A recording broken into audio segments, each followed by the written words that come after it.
So I'm a technologist, and I'm not anti-technology. I've been watching how technology for the last 2 decades has been weaponized against individuals, against societies, and against democracies. We have been begging and pleading and cajoling the tech companies to do something about this, and they haven't. And so reluctantly, the governments have to step in.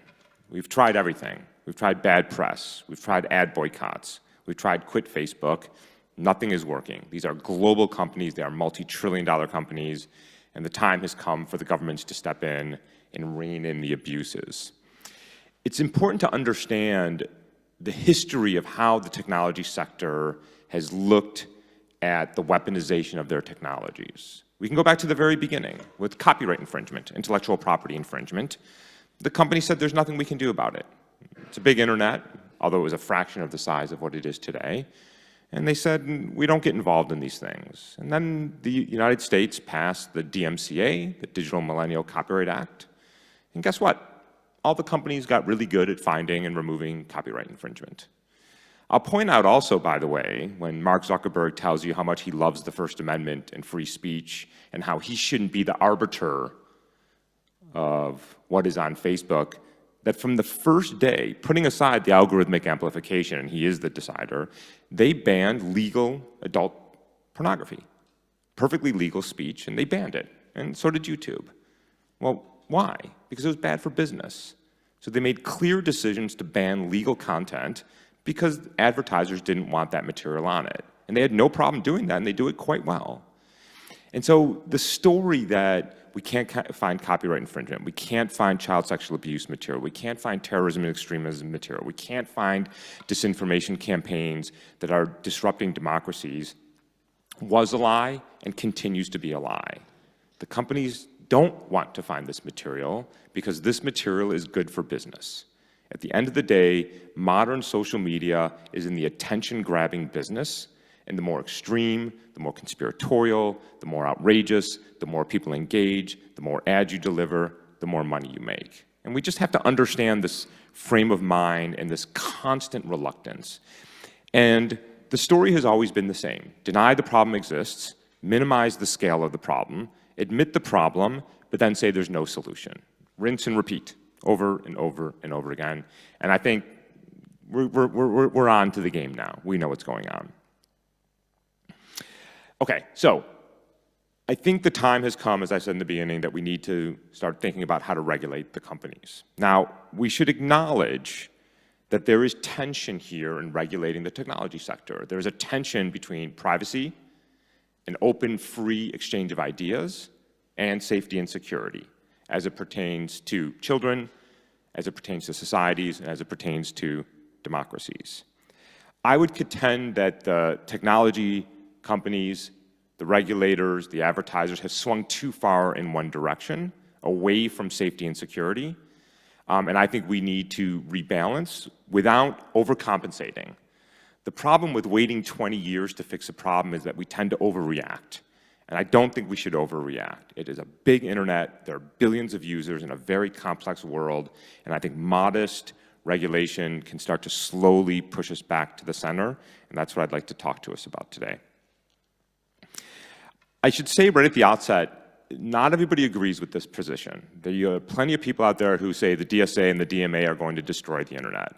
I will tell you these are the same people who have said that photo DNA is going to destroy the internet, that the DMCA is going to destroy the internet, that everything is going to destroy the internet. And it's just not true. That NetzDG is going to destroy the internet. None of it did. Regulation doesn't make the internet worse. It actually makes it better. Okay? One of the things that I've noticed over the years, particularly recently, is despite some very, very loud voices saying don't regulate the internet, if you ask the average person, is the internet working today? The average person will say no.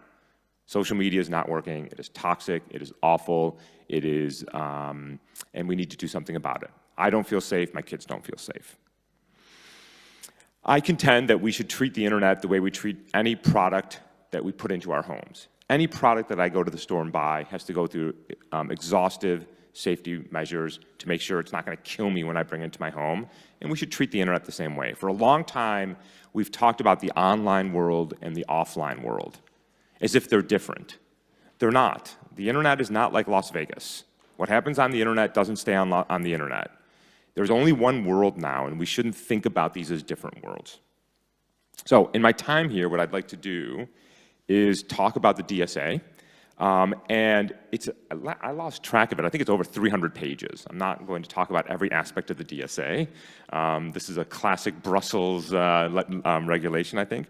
I'm going to talk about certain aspects of it, and in particular, how to think about enforcement and how not to think about enforcement of some of what I think are the key provisions. First, let me say there's a lot to like in the DSA. I particularly like the way the DSA distinguishes between different types of platforms, very large platforms, small platforms, social media versus searches. I think that was very smart. I like that a lot of the burden is placed on the technology companies. I think that's absolutely the way to do it. These are not fragile companies anymore. They don't need to be coddled. These are trillion-dollar industries, and we need to hold them to account. Now, also understand that as the gatekeepers to the algorithms and the data that are massive, of unprecedented scale, they have the ultimate power, and it is very hard for us on the outside to understand what is happening on the inside. I think it's critical that regulators not just rely on reported data from the tech companies, but also probe the systems both internally and externally. So for example, accounts can be made under aliases for children of various ages to see how these accounts are being set up. Do they have the maximum privacy? Are adult predators contacting those children? By the way, as a side note, I will mention here, one of the things I'm doing here in Berlin is also talking about synthetic media and deep fakes. This is a place where synthetic media can help you, because you can create synthetic images of children, you can make it look like it's a real child, and you can monitor those accounts to see what happens. Similarly, violative but not illegal content can be uploaded, reported, and then you wait to see what the response is. Right? How quickly did they respond? Do they take the content down? What do they do to the account that was violative? Web crawlers and scrapers can be deployed to find illegal and violative content, which can then be reported and monitored for takedown response rates. In collaboration with the CEP a few years ago, we did this with YouTube. We used their own API to do searches for extremist-related material, and we found hundreds and hundreds of videos with hundreds of thousands of views sitting there in plain sight. We report them, they come down, they pop back up 30 seconds later. Right? It's inexcusable, but we can monitor that from the outside. I will also mention that the Canadian Centre for Child Protection has done something very similar with web crawling to find child sexual abuse material, report that material, and see what happens. The DSA also mandates annual transparency reports on content moderation. I applaud the transparency reports, but we have to be very careful here.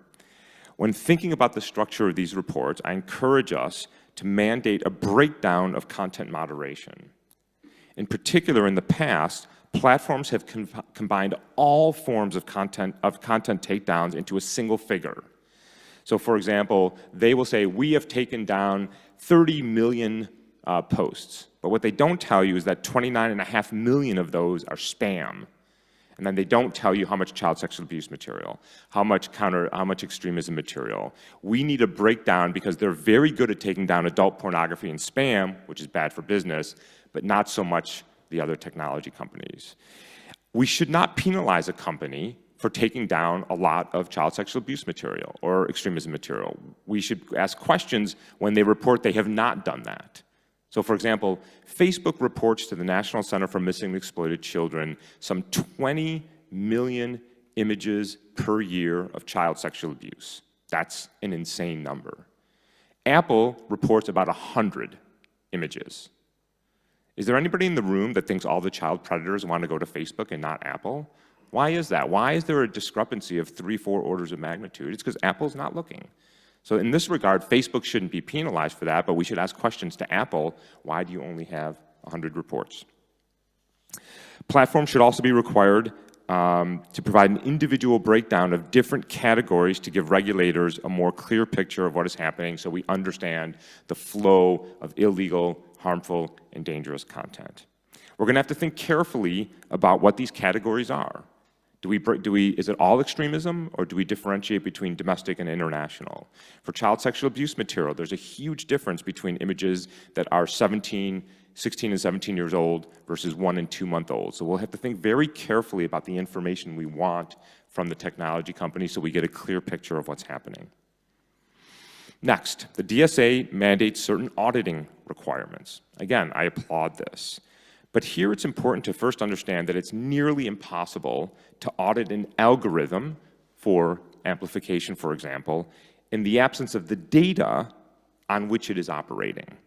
So it's critical to understand both algorithms and data and how they work together. Now, audits can occur on several levels. I'm a computer scientist. I would love to see the internal workings of the algorithms and the data that operate on them, but understand that is incredibly difficult when you are talking about a platform with 3 billion users like Facebook or a TikTok or a YouTube. It's extremely difficult and time-consuming to audit these massive systems. We should strive to do that, however. And I will emphasize here that the person you want to talk to are not the lawyers, they're not the people from the communications office, they are the engineers who have built the system. They are 100% in the best position to explain to you how these algorithms work, and they have to be part of this auditing mechanism. Now, we can audit at different levels. So one auditing is, how are the algorithms working? How do they operate on the data? But there are higher level audits that can be performed as well. So for example, when considering the deployment of an algorithm used to, say, make criminal sentencing decisions, a risk matrix can be constructed in which the rows of the matrix correspond to different stakeholders broken down by group: men, women, people of color, LGBTQ, undocumented people. How is it impacting society? How does it impact the company? All the stakeholders that we care about. And the columns are the things we are trying to optimize for. The accuracy of the algorithms, the false positive rates, the false negative rates, what are the nature of the mistakes? And then the audit would determine, for every cell of that matrix, if the algorithm and the data are failing a particular stakeholder with a particular outcome. Now, this doesn't tell us why the problem exists. It doesn't tell us how to fix the problem, but at least it points us in the right direction for where are the concerns that we should be having for how these algorithms are operating. You heard the number, 64% of people who joined a hate group did so because Facebook recommended that to them. That's an example of where a risk matrix could have pointed that out. You have different stakeholders, you have different outcomes, and there's a big red box somewhere saying, we have this problem where we're recommending this outcome to these people over here. Next, the DSA mandates that repeat offenders of the rules should be suspended for a reasonable amount of time. Here, we should distinguish between the simple banning of an account, which in many cases can be recreated, or banning at the device or IP level. You pointed out how easy it is to create a social media account. That is not an accident. And so when Facebook deletes account or Twitter deletes account, does somebody just come back with the same email and puts a 2 after their ID and creates the next account? Or are we actually banning it at the device level, as, by the way, TikTok does? Particular care should be given to how platforms differentially enforce their rules. Thanks to a recent whistleblower, we know that Facebook's X-Check program allowed high-profile users to violate the rules with impunity. Facebook's own oversight board just last week recently criticized Facebook for this program, contending that this program was largely designed to maximize profit and not based on Facebook, as Facebook contends, on ideological grounds that we should hear from these people.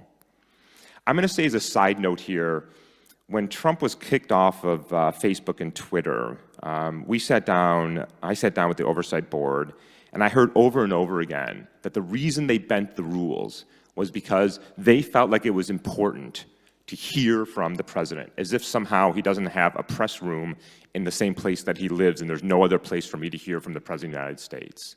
And I pointed out that I thought they got it exactly backwards. I think the more power you have, the more influence you have, the higher the standard should be, not the lower. Why do we lower standards for people who have the most power in the world? You got it exactly backwards. And Elon Musk is spectacularly confused allowing Trump back onto Twitter. I had to say something about Musk. I have a lot to say about that if you want to ask me. All right, next, the DSA mandates that providers must process takedown notices of illegal content in a timely manner. Here it's important to understand that the half-life of a social media post is measured in minutes. That means half of all views of a social media post happen between 1 and 2 minutes. The next half happens in the next 1 or 2 minutes, and after the hour, it's basically over.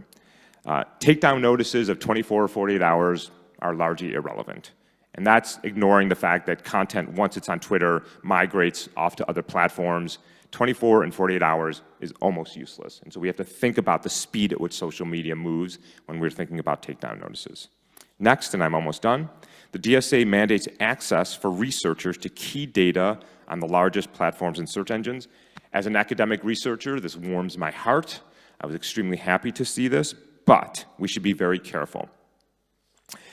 We have seen in the past when the US government mandated access to election advertising on Facebook, Facebook did an incredibly poor job in making that data available. They were providing incomplete data to researchers for years before we figured it out. They provided a clumsy and slow and buggy interface. And so there has to be requirements on the level of sophistication and ease of use of the delivery of that data, not just give us the data in a way that we can't actually use. Next, the DSA mandates online protection of minors. As somebody who's been thinking about this problem for 15 years, I'm also extremely happy to hear this. Similar regulation, I will point out, has been passed in the United Kingdom and the US state of California.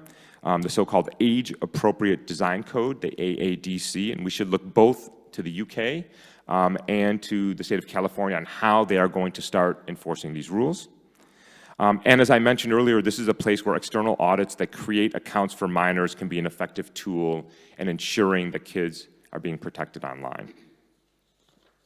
Next, and now I really am almost done, the DSA mandates limiting the spread of illegal content. So with respect to previously identified illegal or violative images and videos, like child sexual abuse material, like terror-related videos, and as was mentioned by Hans at the beginning here, we and others have developed technology to find this material, and we can do it very accurately, and we can do it very, very quickly. Here, I think we can do some really interesting auditing, because what we can do is we can add to the database of a child sexual abuse content, terror-related content, innocuous images and videos that are not illegal, and then we can upload those onto platforms and see what happens. They should be taken down.